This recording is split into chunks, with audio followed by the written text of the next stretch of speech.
गुरु प्यारी साध संगत जी, राधा स्वामी। प्यारी साध संगत जी, आप सभी परमात्मा के प्रेमियों, सद्गुरु के प्रेमियों का हमें इतना प्रेम देने के लिए बहुत बहुत शुक्रिया।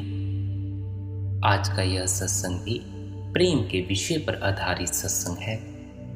आज के इस सत्संग में हम प्रेम से जुड़ी महत्वपूर्ण बातें और सच्चे प्रेम के बारे में जानेंगे। आज के इस सत्संग को भी प्रेम पूर्ण अंत तक सुने। सत्संग के वचन आप कहते हैं, सबसे पहले तो दो बातें जान लेना बहुत जरूरी है। एक यह कि संसार नश्वर है, परमात्मा अविनाशी है। झूठी और नश्वर रचना के सुख भी झूठे और नश्वर ही होते हैं। केवल अविनाशी परमात्मा के मिलाप से ही सच्चा और स्थायी आनंद प्राप्त किया जा सकता है। दूसरी बात यह है कि रचना का मोह जीवात्मा को नश्वर संसार से बांध कर रखता है और अविनाशी परमेश्वर का प्रेम इसे उस अविनाशी परम सत्य से मिला देता है। दूसरे शब्दों में, परमात्मा का प्रेम परमात्मा की प्राप्ति का मूल आधार है। नाम भक्ति, गुरु भक्ति आत्मा के अंदर परमात्मा का सोया हुआ प्रेम जगाने का साधन है। यही कारण है कि संत मत को प्रेम मार्ग, भक्ति मार्ग, प्रेम भक्ति का मार्ग आदि कहकर पुकारा जाता है। संत चरणदास की आत्मा को नश्वर जगत की प्रीति त्याग कर उस अमर अविनाशी प्रभु की प्रीति जगाने का उपदेश देते हैं। आगे आप प्रेम के बारे में समझाते हुए फरमाते हैं, एक मूल या एक ही स्वभाव वाली वस्तुओं का आपसी आकर्षण और आपस में अभेद हो जाने की चेष्टा प्रेम है। अंशी का अंश को अपनी ओर खींचना और जूझ की कुल की ओर लौटने की लालसा प्रेम है। आत्मा परमात्मा की अंश है। परमात्मा रूपी प्रियतम इसे आकर्षित करता है और यह भी प्रियतम में अभेद होने के लिए व्याकुल है। यही दोनों का असली स्वाभाविक संबंध है। संत महात्माओं ने आत्मा और परमात्मा के रिश्ते को पति और पत्नी, प्रेमी और प्रेमिका, पिता और पुत्र, माता और पुत्र, मित्र और मित्र आदि के रिश्तों द्वारा ही दर्शाया है। इन सभी रिश्तों का आधार प्रेम है। संतों की वाणी में मछली की जल से, चकोर की चंद्रमा से, कमल की सूर्य से, पतंगे की ज्योति से और हिरण की नाद से प्रीति द्वारा आत्मा की परमात्मा के प्रति गहरी और स्वाभाविक प्रीति को प्रकट करने का प्रयत्न किया गया है। यह सब वर्णन एक और यह दर्शाते हैं कि आत्मा और परमात्मा की आपसी प्रीति स्वाभाविक है और दूसरी ओर यह भाव दृढ़ करवाते हैं कि जब तक आत्मा के अंदर परमात्मा के प्रति तीव्र और अगाध प्रीति नहीं जागती, आत्मा का परमात्मा से मिलाप नहीं हो सकता। हजरत ईसा ने फरमाया था, परमात्मा प्रेम है और प्रेम ही परमात्मा है। गुरु नानक साहिब के अनुसार परमात्मा प्रेम का रूप है। हजूर स्वामी जी महाराज के अनुसार भक्ति और भगवान, सद्गुरु और नाम सभी प्रेममय हैं। स्वामी जी महाराज स्पष्ट करते हैं कि पूर्ण संतों द्वारा प्रचारित प्रेम या भक्ति का मार्ग ही सच्चा संत मत है। यही सच्चा गुरु मत है। बाकी हर प्रकार का सिद्धांत मन मत है। सूफी फकीर कहते हैं कि परमात्मा प्रेम की मूर्त है। वह अपने अंशों को प्यार करता है और खुद उनके अंदर अपना प्रेम पैदा करता है। प्रेम का ज़हूर पहले परमात्मा के अंदर होता है, फिर जीवों के अंदर होता है। हजरत बू अली कलंदर कहते हैं कि तुझे उसके प्यार की खबर हो जाए तो तुझे अपने आप पता लग जाएगा कि जितना तू उसे प्यार करता है वह तुझे उससे कहीं अधिक प्यार करता है। सूफी दरवेशों ने परमात्मा को पहला प्रेमी कहा है और परमात्मा द्वारा संसार की रचना किए जाने का मूल कारण भी प्रेम बताया है। परमात्मा प्रेम करना चाहता था। उसने अपने अंशों को अपने आप से अलग किया ताकि वह उन्हें प्रेम कर सके और उसके अंश उससे प्रेम कर सकें।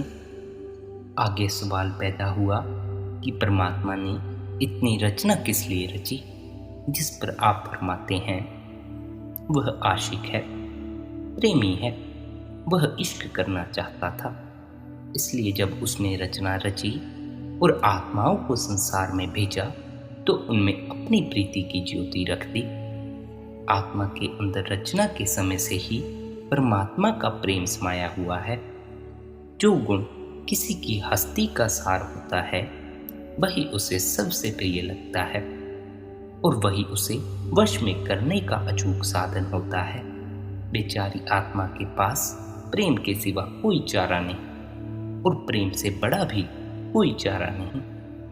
आत्मा रूपी प्रेमिका कहती है कि मैं अपने समुद्र जैसे हृदय में प्रेम का वह तूफान पैदा करूंगी जो जादू टोने की भांति मेरे प्रियतम को वश में कर लेगा। संत रविदास जी कहते हैं, हे प्रभु, तूने हमें संसारिक मोह बंधन में जकड़ा था। हमने तेरे प्रेम के द्वारा संसार का मोह जाल तोड़कर तुझे अपने प्रेम के जाल में जकड़ लिया है।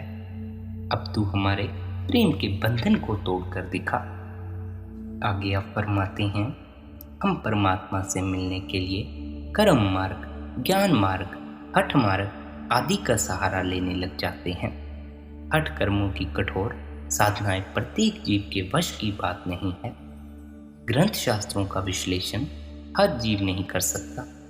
दान पुण्य, तीर्थों का भ्रमण करना और अनेक प्रकार के कठिन साधनों को अपनाना प्रत्येक जीव के वश की बात नहीं है।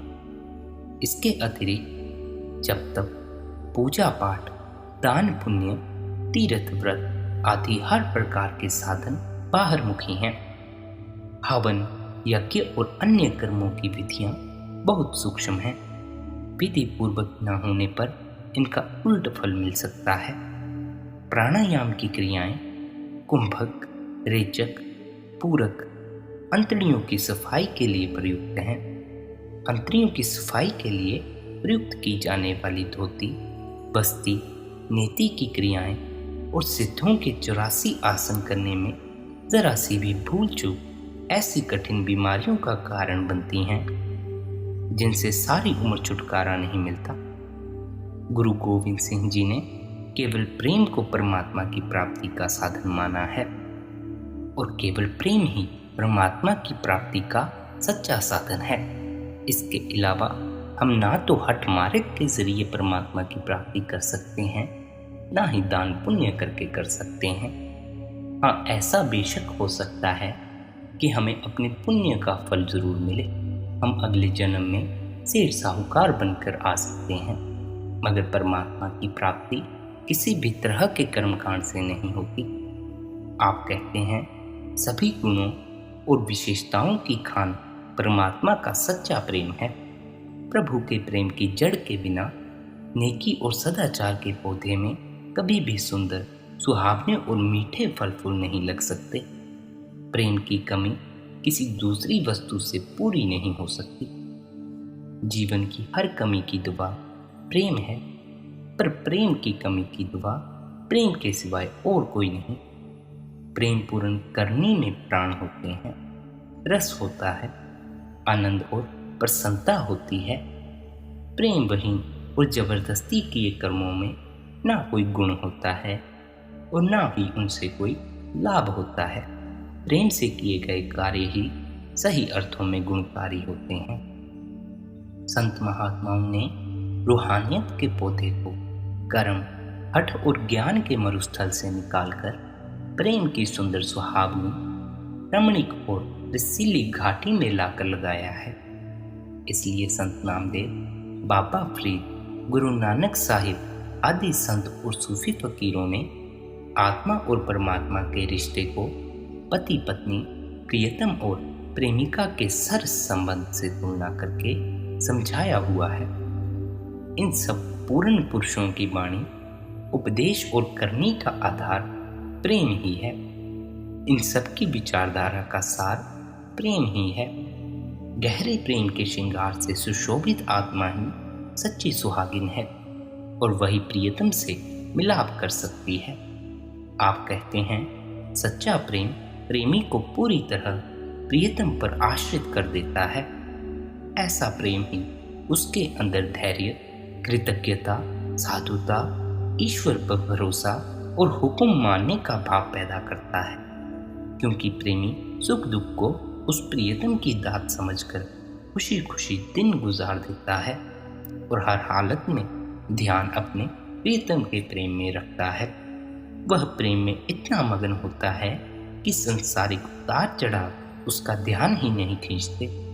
सच्चा प्रेम हर प्रेमी के हृदय में त्याग, कुर्बानी, प्रियतम के लिए हर प्रकार की यातना सहने की अपार शक्ति पैदा करता है। यह प्रियतम की आंख का संकेत ही था, जिसने मंसूर के लिए फांसी की सजा को भी शहद या प्याला बना दिया। जो कोई प्रियतम की खोज में निकलता है वह प्रसन्नता पूर्वक सिर कुर्बान कर देता है। वह अपने हृदय का खून पीता है, अपने हाथों से अपना कफन सी लेता है और प्यार के लिए खुशी खुशी पैर कब्र में रख देता है। आप कहते हैं मन और आत्मा की स्वाभाविक विशेषता प्रेम ही है। हम प्रेम के बिना रह ही नहीं सकते। संसार में हमारे प्रेम के आधार बदलते रहते हैं, पर हर समय हम किसी न किसी के प्रेम में जकड़े ही रहते हैं। संसार में रहते रहते हमारे अंदर संसार का मोह कूट कूट कर भर गया है। इसका एकमात्र इलाज इस प्रेम का आधार बदलना है। जब एक वस्तु को बहुत अधिक प्यार करते हैं तो स्वाभाविक तौर पर दूसरी वस्तु के प्यार में से निकल आते हैं। प्रेम को केवल प्रेम काट सकता है। गुरु नानक साहिब का कथन है कि परमात्मा के प्रबल प्रेम के बिना जगत के मोह के बंधन तोड़ पाना असंभव है। संत नामदेव जी के अनुसार जब मन में परमात्मा का प्रेम जाग उठता है तो यह सहज ही जगत की ओर से उपराम हो जाता है। साईं बुल्ले शाह के अनुसार परमात्मा के प्रेम की तलवार में इतना बल है कि संसार का मोह तो क्या, यह अहम, होमे और द्वैत के भी टुकड़े टुकड़े कर देती है। आपका अभिप्राय यह है कि संसार के प्यार का मूल आधार द्वैत, होमे या अहम भाव है। परमात्मा का प्रेम अहम भाव और द्वैत को नष्ट कर देता है। प्रेमी परमात्मा में समा जाता है और परमात्मा प्रेमी में समा जाता है। इस प्रकार अहम भाव का नष्ट हो जाता है और आत्मा को अमर पद मिल जाता है। आगे आप फरमाते हैं, आत्मा को परमात्मा से दूर रखने वाली एकमात्र वस्तु माया, ममता और होमे है। दिन और रात के समान प्रेम और होमे कभी इकट्ठे नहीं रह सकते। प्रेमी कभी अपने विषय में नहीं सोचता, उसकी अपनी कोई इच्छा नहीं होती। वह सदा प्रियतम के ध्यान में खोया रहता है। वह अपने अस्तित्व और इच्छा को प्रियतम के अस्तित्व और रजा में मिटा देता है। ऐसे प्रेमी का ध्यान सहज ही संसार से निकलकर प्रियतम में आ जाता है। हमारा मन उसी वस्तु की ओर जाता है जिसमें से इसे रस मिलता है। प्रभु प्रेमी को अंदर से उस अद्भुत अलौकिक रस की प्राप्ति होती है, जिसे पाकर वह स्वाभाविक ही हर प्रकार के अन्य रसों से उपराम हो जाता है। प्रेम का आधार प्रेम है, जाति पाति, धन दौलत या पदवी नहीं। आप कहते हैं प्रेम का आधार प्रेम है। परमात्मा प्रेमी का प्रेम देखता है, जाति पाति, कौम, मजहब, अमीरी गरीबी नहीं देखता। आपका अभिप्राय है कि छोटा बड़ा, अमीर गरीब, शिक्षित अशिक्षित समान रूप से परमात्मा के प्रेम द्वारा परमात्मा से मिलाप के अधिकारी हैं। आप संकेत करते हैं कि योग मार्ग और त्याग मार्ग निरस हैं। जो ऊंचा और पवित्र रस भक्ति में है वह अन्य किसी साधन में नहीं है। प्रेम में भीगी आत्मा अंतर में रस विभोर रहती है, इसलिए प्रभु प्राप्ति का मार्ग उसके लिए सुगम, सुहावना सुंदर और रोचक हो जाता है। आगे सवाल उठता है कि हमारे अंदर उस परमात्मा के प्रति सच्चा प्रेम कैसे पैदा हो सकता है, जिस पर आप जवाब देते हैं, हमारा मन मोह माया, दुनिया के पदार्थों और संसार की मान बढ़ियाई में इतना जकड़ा हुआ है कि हम दुनिया से प्रेम करते करते दुनिया का रूप हो चुके हैं। वह परमपिता परमात्मा ऊंचे से ऊंचा है, हम तुच्छ इंसान हैं। वह प्रभु सतलोक का वासी है, हम इस नश्वर दुनिया से बंधे हुए हैं। हमारी दृष्टि दृश्यमान संसार से आगे नहीं जाती, जबकि वह निराकार, अलग, अगम अनामी परमेश्वर रंग रूप चिन्ह चक्र वर्ण जाति से न्यारा है। हम प्रेम उसी वस्तु से कर सकते हैं जो हमें सामने दिखाई देती हो, जो मन को आकर्षित करती हो और जिसके गुणों का हम अनुभव कर सकें। हम बेटे बेटियों, आठ हवेलियों, जायदादों, मान बढ़ियाइयों और इंद्रियों के भोगों से प्यार करते हैं, क्योंकि ये हमें दिखाई देते हैं, हमें अपनी ओर खींचते हैं और हमें इनसे सुख का अनुभव होता है। प्रेमी को प्रेमिका ही दिखाई देती है, क्योंकि उसकी सुंदरता उसे आकर्षित करती है। उसके लिए जो कुछ है बस प्रेमिका है, परंतु वह परमात्मा ना तो दिखाई देता है, ना उसके गुण व उपकार दिखाई देते हैं और ना ही उसके आकर्षण को हम महसूस कर सकते हैं। गुरु अर्जुन देव जी आत्मा के इस संकट की ओर संकेत करते हुए फरमाते हैं, हे अविनाशी प्रभु, हमारा संसार से मोह हो गया है, क्योंकि हमारा इससे मेल मिलाप और रिश्ता बना हुआ है। दृश्यमान संसार की संगति द्वारा हमारे अंतर में इसका प्यार घर कर चुका है। तू नजर नहीं आता, तुझमें हमें विश्वास पैदा नहीं होता, फिर हम तुझसे सच्चा प्रेम कैसे कर सकते हैं। तू दया मेहर करके पूर्ण साधु की शरण बख्श दे, ताकि हृदय में तेरा प्रेम पैदा हो सके। आगे आप फरमाते हैं, पूर्ण संत निराकार परमात्मा का साकार रूप होता है, इसलिए उसके प्रति प्रेम ही निराकार के प्रति प्रेम का आधार बन सकता है। गुरु साहिब के अनुसार वह निराकार परमात्मा ही संत सतगुरु के रूप में प्रकट होकर जीव के अंदर अपना प्रेम पैदा करता है। वह परमपिता परमात्मा पूर्ण साधु का रूप धारण करके संसार में आता है, ताकि जीव के अंदर यह विश्वास पैदा हो सके कि वह हमसे दूर नहीं है। वह अदृश्य परमात्मा सद्गुरु के अंदर प्रकट होता है और सद्गुरु के द्वारा जीव के अंदर अपना प्रेम पैदा करता है। चुंबक के चारों ओर चुंबकीय आकर्षण का घेरा होता है। जो सुई उस घेरे में पहुंच जाती है, स्वतः ही चुंबक की ओर खींची चली जाती है। पूर्ण संतों के रोम रोम से प्रभु प्रेम की निर्मल किरणें झरती हैं। जो प्राणी उनकी संगति में जाता है, वह स्वाभाविक ही प्रभु प्रेम के रंग में रंग जाता है। आप फरमाते हैं, सूफी मत में इश्क मजाजी को इश्क हकीकी का मूल माना गया है। मजाज का अर्थ देह है और हकीकत का अर्थ परमात्मा है। इसका आध्यात्मिक भाव यह है कि सतगुरु के रूप में प्रकट हुए देहधारी प्रभु यानी सतगुरु का प्रेम ही निराकार परमात्मा के प्रेम का आधार हो सकता है। स्वामी जी महाराज फरमाते हैं कि वह परमेश्वर गुरु के रूप में प्रकट होकर जीव के अंतर में अपना प्रेम और विश्वास पैदा करता है। आप कहते हैं कि यदि हरि की सेवा और भक्ति करना चाहते हो तो गुरु की पूजा करो। यही पूजा प्रभु को पाती है और यही पूजा वह खुद दया करके करवाता है, क्योंकि भवसागर से पार होने का यही सहज साधन है।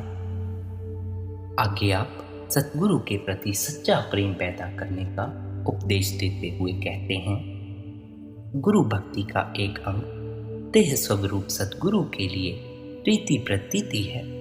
जब तक हृदय में यह विश्वास नहीं जागता कि सतगुरु परमात्मा का साक्षात रूप है और सतगुरु का बताया हुआ मार्ग ही परमात्मा की प्राप्ति का एकमात्र सच्चा मार्ग है, तब तक जीव परमार्थ में तरक्की नहीं कर सकता।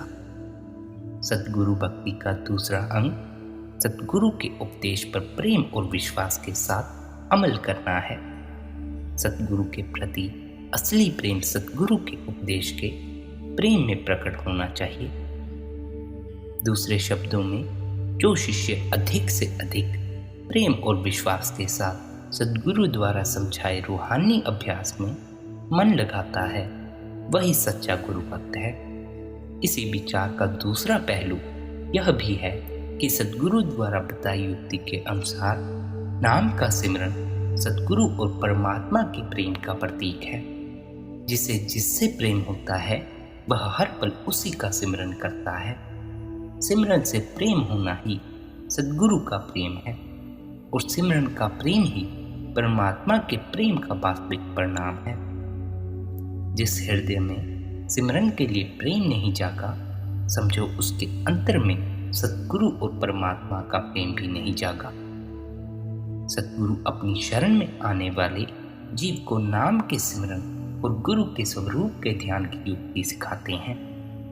इस सिमरन और ध्यान से इतना प्रेम होना चाहिए कि पल भर के लिए भी उसे भूल न जाए।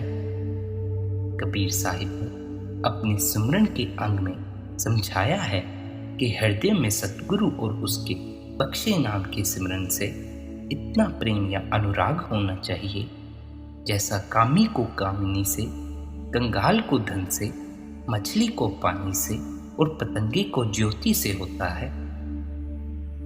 आपका अभिप्राय है कि सिमरन मन की सहज प्रवृत्ति बन जाना चाहिए। सिमरन के बिना जीवन असंभव प्रतीत होना चाहिए। जब से हम रचना में आए हैं, तब से हम रचना के सिमरन और ध्यान में लगे हुए हैं।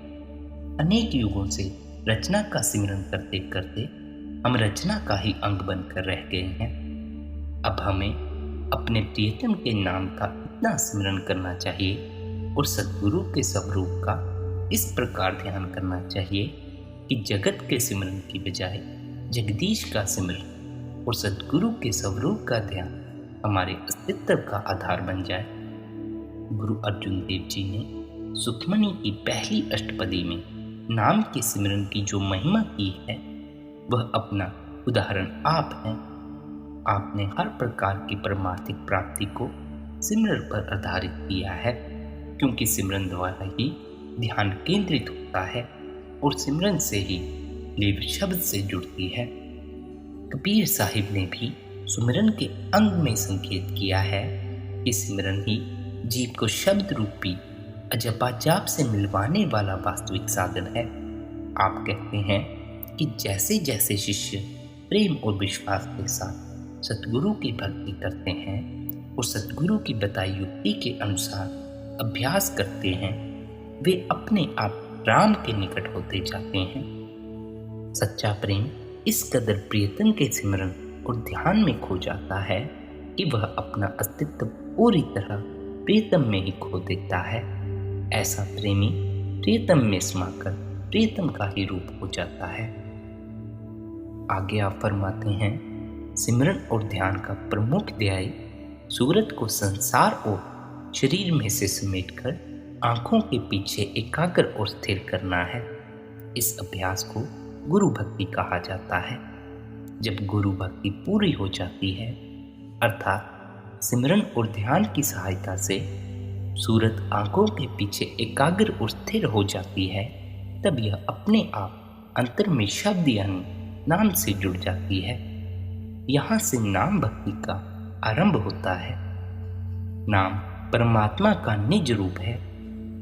जैसे जैसे जीव को अंतर में परमात्मा के नाम का रस मिलता है, उसका मन संसार और इसके भोगों की ओर से उचाट होता जाता है और परमात्मा के प्रेम में परिपक्व हो जाता है।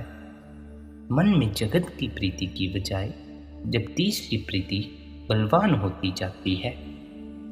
गुरु साहिब संकेत करते हैं कि मन जन्म जन्मांतरों से एक के अर्थात परमात्मा के प्रेम को त्याग कर संसार के प्रेम से अति मलिन हो चुका है। जगत के प्रेम की मलिनता दूर करने का एकमात्र साधन मन को आंखों के पीछे एकाग्र करके शब्द की ध्वनि में लीन करना है। जब लिप अंदर शब्द में लीन हो जाती है तो हों में द्वैत या जगत का मोह अपने आप दूर हो जाता है। गुरु साहिब कहते हैं कि प्रभु का नाम प्रभु के प्रेम का प्रत्यक्ष रूप है। जब प्रभु की कृपा से मन में नाम समा जाता है तो मोह माया होमी ममता का नाश हो जाता है और जीवात्मा जगत के प्रेम से मुक्त होकर परमात्मा के प्रेम में मगन हो जाती है। कबीर साहिब कहते हैं कि सद्गुरु ने मुझ पर ऐसे प्रेम में दृष्टि डाली कि मेरे अंदर नाम का प्रवाह जारी हो गया। सूरत इस तरह नाम में समा गई कि दूसरी किसी वस्तु की सुध बुध ही ना रही। जब सद्गुरु के उपदेश के अनुसार ध्यान को आंखों के पीछे एकाग्र और स्थिर किया तो अंदर शब्द के नगाड़े बजने शुरू हो गए और मन ने प्रेम का अमृत पीना शुरू कर दिया। पलटू साहिब के अनुसार शब्द की प्रीति परिहीणी जीव आत्मा के अंदर ऐसा वैराग्य और त्याग पैदा करती है जिसमें न मन का मान रहता है, न लोक लाज की प्रवाह रहती है और न संसार के ऐश्वर्य की ओर ही ध्यान जाता है। उसके रोम रोम में प्रभु रूपी प्रियतम का प्रेम बस जाता है। ऐसी सच्ची विरहिणी जीव आत्मा सदा प्रियतम के मिलाप के लिए व्याकुल रहती है। प्रियतम के मिलाप के बिना उसके अंतर में कभी भी चैन नहीं आ सकता। हजूर स्वामी जी महाराज फरमाते हैं, जिस आत्मा के अंदर सद्गुरु की भक्ति और शब्द की कमाई के द्वारा परमात्मा की सच्ची प्रीति जाग उठती है, फिर उसे संसार की कोई शक्ति इस दुनिया और शरीर से बांध कर नहीं रख सकती। उस आत्मा के अंदर अपने प्रियतम से मिलाप के लिए जबरदस्त विरह की पीड़ा जाग उठती है और वह प्रियतम के बिना इस प्रकार तड़पती है जिस प्रकार जल के बिना मछली तड़पती है। यह तड़प ही उस जीवात्मा को संसार के हर एक मोहजाल से मुक्त करती है और यही जीवात्मा के पंखों में वह शक्ति भरती है जिसके द्वारा वह निजकर की ओर वापिस उड़ान भरती है। संत महात्माओं की वाणी में विरह के जो हृदय विदारक वर्णन है वे इस जागृत हुई प्रीति के ही साक्षी हैं। आगे आप फरमाते हैं, हृदय में लगी विरह की प्रचंड ज्वाला 7 समुद्रों के पानी से भी नहीं बुझाई जा सकती। लोग विरह की पीड़ा की शिकायत करते हैं पर वास्तव में विरह वह सुल्तानी जज्बा है जो प्रेमिका के हृदय में प्रियतम के लिए प्रेम जगाकर उसे प्रियतम के मिलाप के योग्य बना देता है। यह विरह प्रेम को प्रकट भी करता है और पक्का भी करता है। जिस हृदय में प्रियतम से मिलाप की तड़प नहीं, वह शमशान की तरह झुलसा हुआ और अभागा है। आखिर में आप फरमाते हैं, भाग्यशाली हैं वे जो विलाप करते हैं क्योंकि उनको ही शांति मिलेगी। अर्थात जो परमात्मा के मिलाप के लिए विलाप करते हैं उन्हें ही परमात्मा से मिलाप का आनंद प्राप्त होता है। आपका भाव है कि सच्ची भक्ति, सच्चा वैराग्य और सच्चे प्रेम की प्राप्ति केवल गुरु भक्ति और नाम भक्ति द्वारा ही संभव हो सकती है। राधा स्वामी जी।